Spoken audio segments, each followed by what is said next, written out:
5, 4, 3, 2, unité 0.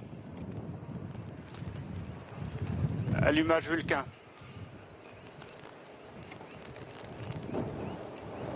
Oui. Allumage EAP, décollage.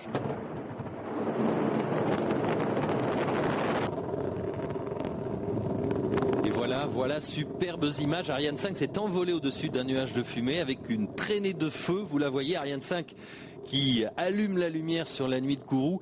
Pour beaucoup, rien ne dépasse la puissance, la vitesse, l'élégance de cette extraordinaire machine, le lanceur spatial. 1200 tonnes de poussée sont en train de propulser Ariane 5.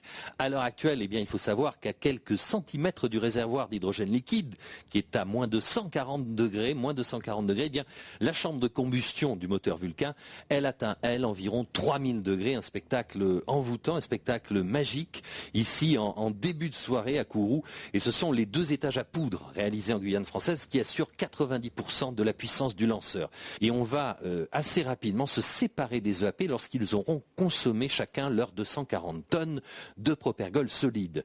Ils n'auront poussé que 130 secondes, mais cela correspond à leur mission. Et puis ils seront vides, ils seront inutiles. On va se débarrasser de ces 38 tonnes de masse à vide. Voilà, pour alléger le lanceur. Séparation EAP, on la voit, on la voit avec ces images. C'est de belles images, et pour éviter toute collision, vous savez que ces propulseurs vides de 31 mètres de hauteur, ils sont écartés du corps du lanceur à l'aide de fusées d'éloignement. Grâce à un système pyrotechnique, la coiffe se sépare en 2 demi-coiffes.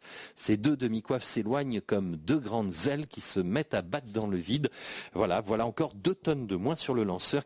C'est l'étage principal cryotechnique, bien évidemment, qui continue à pousser cette Ariane 5 GS, un étage cryotechnique qui embarque avec lui dans ses réservoirs en alliage d'aluminium 131 tonnes d'oxygène liquide à moins 160 degrés et 26 tonnes d'hydrogène liquide à moins 240 degrés. Ergol fabriqué en Guyane. À bord sont normaux.